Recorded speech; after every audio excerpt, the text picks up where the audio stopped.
نئے سال کے آغاز کی دعا۔ الحمدللہ، آج ہم اس ویڈیو میں نئے سال کے آغاز کی دعا جانیں گے۔ نئے سال کا مہینہ شروع ہو چکا ہے۔ یکم محرم الحرام نئے سال کا آغاز ہو چکا ہے۔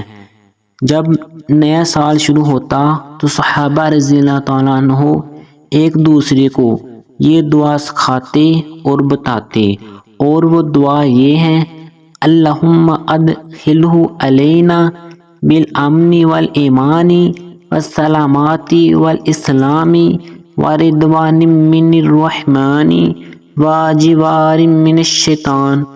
اور اس کا ترجمہ یہ ہے: اے اللہ، اس چاند کو ہمارے اوپر امن، ایمان، سلامتی اور اسلام کے ساتھ، اور رحمان کی رضامندی اور شیطان کے بچاؤ کے ساتھ داخل فرما، آمین۔